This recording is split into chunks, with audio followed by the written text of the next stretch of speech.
working on a farm. Easiest work I ever done. No, I still prefer the $150 Walmart sewing machines. I got a whole fucking factory these days. There's nothing like a Singer heavy duty, you know? Oh, what day is it today? Saturday? Yeah. So, yeah, what just happened there is a really classic example, you see.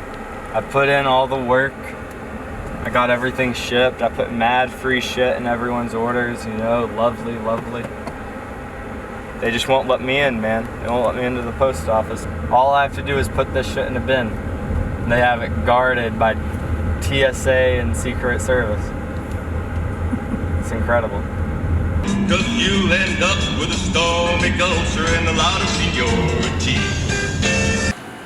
You know, just naturally, like that's why I needed this space so bad, is because obviously, as you can see, it's like destroyed. And right now it's actually pretty picked up. This is pretty picked up for this place. It's all part of the experience, and sure, it would be nice if everything had its own fucking shelf and cabinet, and we had water bottles and everything like that. All the fancy stuff. But, I don't know. Keeping it like this, keeping it raw is it's the way it has to be. Patent pending technology. Thanks for tuning into the Folky 45. We're about halfway through the program now. This next song is a fresh pick from the archive. It goes out to all the denim Dales and blue jean Bettys there in the world. Whether you're wearing Union Blues, straight legs, or boot cuts. This song is called Jeans On, here on WKBT. Oh, right here. This is my strongest soldier, you know. His name's Jacob. I found him on the streets when he was just a little kid, you know. Someone left him out in a little fabric bag for me. He was full of scraps. I'm trying to make a man of him. Yeah? How do you like working for me, Jacob? He knows how to torture a soul. No. He's just being funny. He's just being funny. Seriously, how do you like it? I love it. Yeah? Yep, I love it. Good. Working for Tyler, you know, I think it's pretty awesome. It's pretty hectic. You know, I don't really know many people who work as hard as us in the literal sense. We're always working.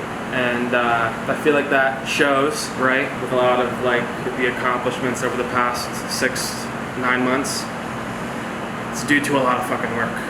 The craziest shit that's happened this year, and it's like, it's insane. I still can't believe it's real. The Met Museum actually hit me up.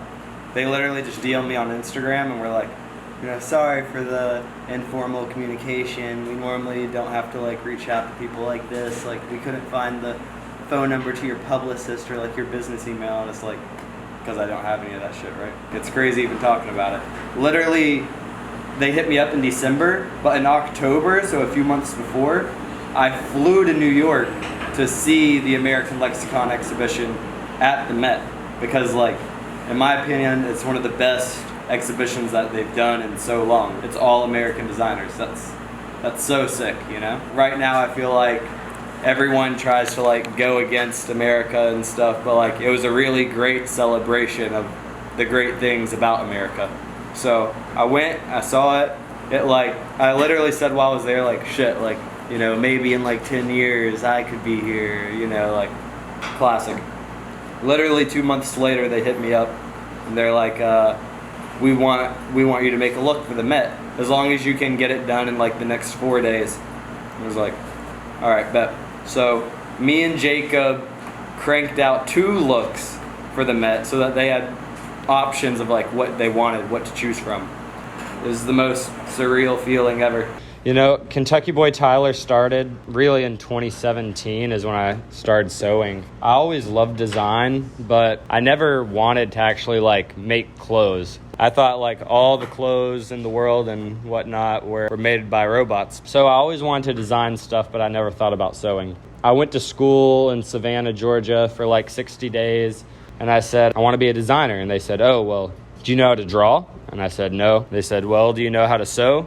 I said, no. And they were like, well, then what are you doing? You know, you're going to have to learn one of them. So I took one fashion class at SCAD, failed because I was just making like my own stuff in the class. I wasn't really following the curriculum that well. So that's when I learned how to sew, and then I dropped out of school immediately. Just started every single day, like putting all my focus into making the clothes. A lot of the stuff I had designed in high school. Those t-shirt puffer jackets I wanted to make for so long. That was one of the first products, I guess, that popped off. And it also gave me a chance to like practice and learn sewing, because I still hadn't been sewing that long. Through those jackets, I linked up with Austin, Ass Pizza, and me and him worked together, felt like a million years. COVID hit and I went back to Kentucky, just started working on my own shit. Just to see how far everything's grown is so crazy. But I want Kentucky Boy Tyler to be like just a real artisanal fashion house that does